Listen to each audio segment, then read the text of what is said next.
Hey everyone, welcome back to another video, and today we are going to be looking at the Vans Rowan 2. So the Rowan 2 is supposed to be the upgraded version of the Rowan 1. But usually when it comes to like models like that, usually it's like slight improvements or moderate improvements to the original model. But for this is basically a completely different shoe model compared to the Rowan 1. The Rowan 1 uses the same sole as the other Vans vulcanized shoes. It's a pretty basic vulcanized shoe with, I would say, good durability. I had it before, long before this channel started, I think. But the Rowan 2 is a completely different thing. It's a very protective cup sole.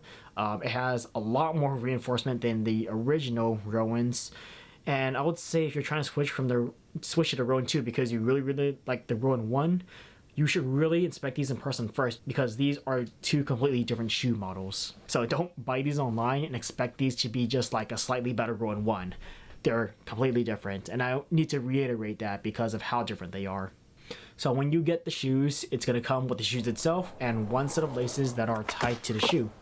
It does not come with an extra set of laces.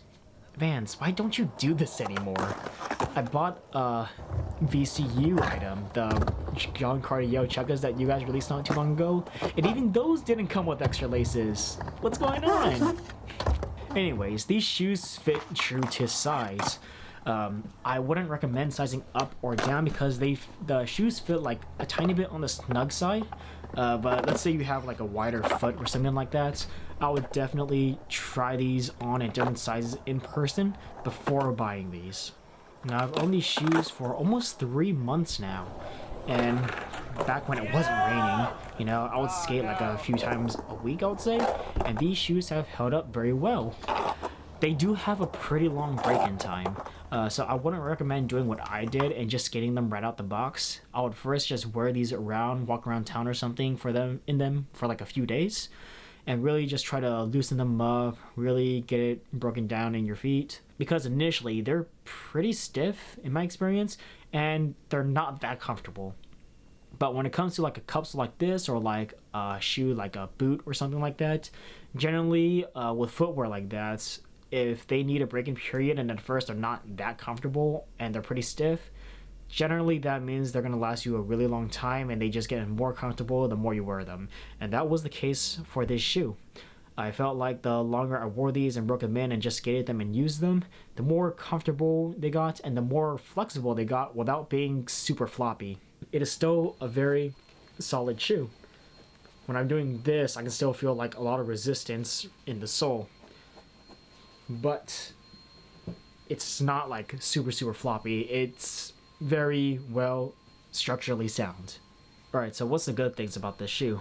Well, it has really good impact protection.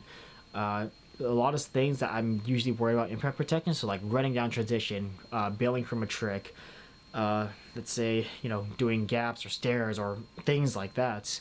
I had no worries with this shoe whatsoever. It really did offer a great amount of impact protection, and that's a really good thing if you're someone that skates like a lot of big drops, gaps, stairs, anything like that. Very great impact protection with this shoe. I also found that this shoe has really great durability, amazing durability even. Like I said, I've had these shoes for almost 3 months now. Skating them like a few times a week, you know, and I really did do my best to abuse them. And usually with Vans shoes, you know, I get like, you know, Authentics, half cabs, authentic highs, whatever Vans shoe. Usually when I skate those, I run into issues like, oh, I wore through the toe cap, or, you know, the canvas is frayed, or it's like worn down, or the suede is separating from the shoe because I broke the stitching. It's just stuff like that. With this shoe, I had no problems with that. The only, I guess, notable damages is that on the sole, at some parts there seems to be like a little bit of cracking, like here, and on the other shoe as well, right around there. I'm regular foot, so this is my left shoe that gets the most wear. On this one, at least, there's like a little dent or something in the sole. Aside from that, it hasn't impacted the performance of the shoe. I still feel like it's comfortable and it's offering good impact protection. Well, great impact protection. And then as for the high wear areas, for me, it's right around here where I do kickflips and ollies. Best I got is fading of the suede, really. Damaged like a little bit of stitching here, and then just a little bit of stitching on the sole, the toe area itself. But the suede layer is still stuck onto the shoe. The toe cap, yeah, is worn down just a little bit, but that's just really generally just the texture. There isn't like a major change in the toe shape itself. Or, I'm sorry, the toe cap, whatever this toe bumper shape is called. And then whenever I skate a shoe, Vans shoe with the jazz stripe, I find that I break the stitching that's holding it to the shoe, and then all of a sudden it's kind of flopping everywhere. I can put my fingers under it. So the stitching on this is frayed, but it is still stuck to the shoe. The laces are a little bit frayed, especially here, but they're nowhere close to being broken or anything like that. And then underneath, at least here from what I can see, underneath this suede panel, they intentionally made the Duracap visible. So Vans Duracap, it's basically rubber reinforcement that goes underneath the suede. So if you somehow burn through the suede and make a hole in it, you still have that rubber reinforcement there to hold up against your skateboarding. And they, like I said, they made it visible underneath the suede panel, so you can see it here, you can see it on the toe. So if you somehow rip a hole in this suede, you still have that rubber piece for all your skateboarding. And then for the soles, there's no major bald spots. Like if you stuck this right next to a new Rowan shoe, yeah, you could tell the differences, but by just looking at it, it still looks really, really good. The tread pattern is still there, and like I said, there's no notable bald spots. None from which I can notice, at least. So the durability of this is extremely good. If you're someone that's concerned with that and you like Vans a lot, I would definitely check this out. Now moving on with the good, I felt like that this shoe had a really good balance of protection and board feel. Generally with a cup sole, you lose a good amount of board feel in exchange for protection. I felt like this was kind of in the middle, more so on the protective side, but I personally still had a decent amount of board feel. So it's not like you're gonna feel every inch of your board, or you won't feel your board at all. But I would say when you're stepping on the board and you are thinking about board feel, you're gonna know where your foot is and where you want it to be. That's kind of the best way I can explain it. And then, it's going to be decent board feel. And then for the protection wise, again, you have just enough to where it's really doing its job, but you're not losing out on a ton of board feel. If I can kind of compare it to something, I would say that those New Balance numeric 600s that I had, those had less board feel than the Rowan 2s, but the impact protection was generally about the same. And last thing is, I just think they look like a really good shoe, I feel like generally with cupsole shoes, they look a little bit too techy or just a little bit too weird, like whoever designed the shoe is just doing too much. For a cupsole like this, I think Vans kept it pretty simple. Just take the Rowan 1, beef it up, but don't make it look super techy or over-the-top designed or anything like that. It's a good-looking shoe. Okay, so what are the bad things about this shoe? It doesn't come with an extra set of laces, and I already said that before, but come on. For the price I'm paying for these, please throw in another set of laces. I don't care what color it is. These shoes need to come with a second set of laces. And the reason for that is because the laces on these aren't very good. Instead of like the pretty good quality laces that Vans usually come with, these shoes, for whatever reason, they came with a very thin, cheap feeling shoelace. The best comparison I can make is the really thin, cheap shoelaces that come on the lifestyle Chuck Taylors, the Converse shoes. So I'm not talking about the Chuck 70s or the Converse Cons line, their skate line. I'm talking about, the very cheap $20, $30 Converse shoes and the laces that come on those shoes. That's what these laces remind me of. I don't know why Vans decided to switch up the laces, but the laces aren't very good. So For me, I haven't broken the laces. That being said, if you're someone that's prone to breaking laces, you should fully expect these laces to not last you very long, and you should be ready to replace them whenever. Now moving on, this is more so a personal thing, but I never felt like I could find a secure sweet spot when lacing up the shoe. So what I mean is that when I put on the shoe and I tie it up, I can never find the balance between it being secure and not too loose or not too tight. For whatever reason, I could not find that sweet spot. So generally, I would always wear the shoe just a little bit loose.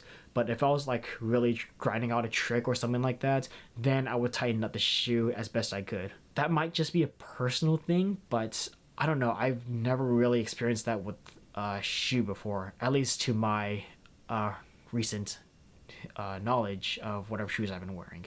Yeah, it was a very weird phenomenon. The last two cons, it's kind of the biggest things for me. Well, first, it's the MSRP. It's $110. Yes, sure, you can find it on sale, especially on Vans websites, but people aren't really accustomed to paying that much for Vans. Neither am I. Vans is kind of known for like, okay, you give them, $60, $80, $85, something like that, and you're going to get a shoe that works. It's pretty good looking, it's basic. The quality is going to be consistent among all the models and generally doesn't disappoint. And then now you have this shoe model that a lot of people think looks like an old school, and then you're going to be like, okay, give us $110 for him and it's yours. I think that's putting a lot of people who were like moderately interested in the shoe. And, like I said, a lot of people aren't used to that price point from Vans.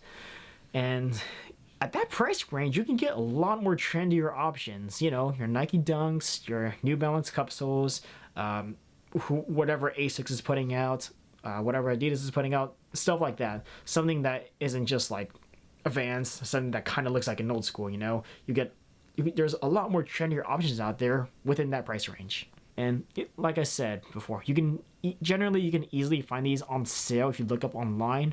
But for me, I really try to buy as local as I can. I really don't like buying online. Which leads me into the second thing, is that, at least for me, it's hard to find these locally. I feel like there's limited availability to where I can just find these in person. And like I said, I think that's due to the price points, $110 MSRP, and what people want. Because it's like, why are we going to stock a shoe that people might not buy because there's like other options out there, when we can stock the other Vans models where people are more willing to buy those, like your Authentics or your half caps and stuff like that. So that's kind of a bummer for me. So I kind of have to like look through the outlets or kind of look online if I want to get this shoe again. That being said, if you are dead set on buying it through your local and they have a Vans account, you could probably ask them to order it for you. But worst thing that happens is that they say no. But yeah, that's kind of the two biggest things for me, is the MSRP and the availability locally. Now, one thing that's not good or bad, just a general note, it's about the insole. It's a very thin insole that's loosely glued to the shoe. I don't think that for most people you would need to replace the insole. I don't think that's going to happen because the sole does pretty much all the work for like impact protection and comfort and all that good stuff. But if you're someone that like needs a special insole or something, you might have just a little bit of a tough time tearing out that insole. And keep in mind, since the insole is so thin, and if you add like a thicker insole in there, it might change the fit of the shoe. So just keep that in mind. Overall, I think these are really, really good shoes. Sure, $110 is pretty steep for a Vans shoe. That being said, it has great impact protection. It has really, really great durability. And I'd say if you really like supporting Vans or what they do, and you just wanted like just a basic cupsole that doesn't look too crazy, this is gonna be it. And like I said, it's pretty easy to find these on sale online.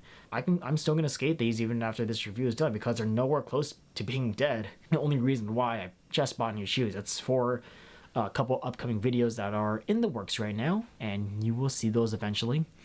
But like I said, overall, it's a very, very good shoe. Just be open to spending a lot for it. So anyway, that has been another video. Hope you enjoyed it. It's been a while since I've looked at a Vans shoe. Just be on the lookout for the next video. And as always, I will see you in the next one.